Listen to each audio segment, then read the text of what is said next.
আমাদের যে শ্রীলঙ্কান বন্ধু, আমাদের যে ভিকটিম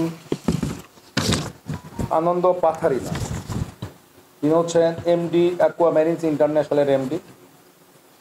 আমাদের তার স্ত্রী aqua marine ইন্টারন্যাশনালের director Tilli Tikri পাথারিনা এবং তাদের ম্যানেজার তুফাই মুদিয়ান সিলারি নীল,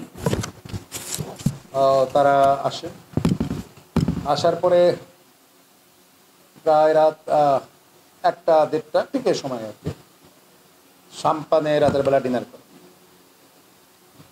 পরবর্তীতে ওখান থেকে রাত অনুমান 2টা, সময় একটু এদিক ওদিক হতে পারে, তখন মোল্লাহাট উপজেলার কোদালিয়া বাজার এলাকায় ওখানকার একজন স্থানীয় মানুষ কাজী এমদাদ হোসেন, তার বাড়িতে আশ্রয় নেয়।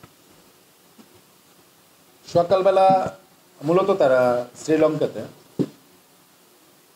অ্যাকোয়া যে মেরিন ফিশ এগুলোর ব্যবসা করে। তারা শ্রীলঙ্কার অধিবাসী হলেও ব্যবসায়িক কারণে নেপালে না মালদ্বীপে তাদের আরেকটা প্রতিষ্ঠান আছে। ওই প্রতিষ্ঠানে এই অঞ্চলের একটা ছেলে শহীদুল শেখ, সে অনেক দিন ওখানে কাজ করেছে।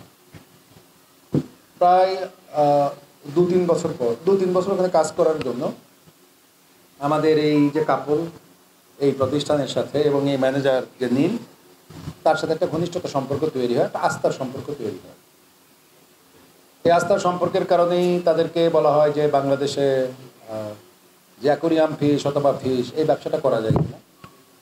তারা এটা বিশ্বাস করে। আবার এটাও ঠিক যে খুলনা অঞ্চলে মাছ এক্সপোর্ট করার যে ট্রেডিশন অনেক দিন, এই কারণে আসার পরে তারা যখন এখানে এই কাজী এমদাদ হোসেন, তিনি একসময় সরকারি চাকরি করতেন আর প্রফেশনটা আবুল, তিনি ওখান থেকে 2012 সালে রিটায়ারমেন্টে যান। তারপরে এই বাড়িতে থাকা অবস্থায় দুপুরবেলার পরে তখন ওদের মধ্যে মনে হয়েছে যে দীর্ঘমেয়াদী ব্যবসা করে আর কত টাকা লাভ হবে, বেটার একেবারে ভালোভাবে কিছু আত্মসাৎ করা যায় কিনা। তখন তাদেরকে একটা ছোট্ট টিনি ঘরের মধ্যে রাখা হয়, মানে এক ধরনের কনফাইনমেন্ট। তারা বিদেশি হিসেবে এক্সপেক্ট করেছিল তাদেরকে কোনো সুটে রাখা হয়নি। তখন আস্তে আস্তে এই যে দীর্ঘদিনের সম্পর্কের জায়গাটা একটু করে বিশ্বাসের ঘাটতি তৈরি হয়।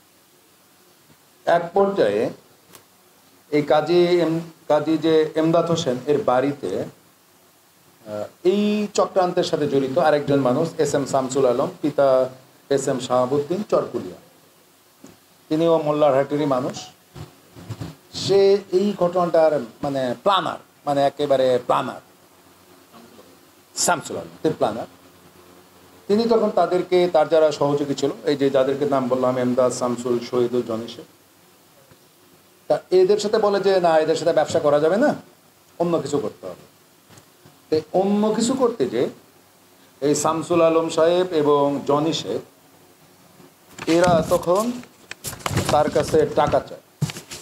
এখন টাকার পরিমাণটা হচ্ছে দ্য অ্যামাউন্ট অফ $500,000।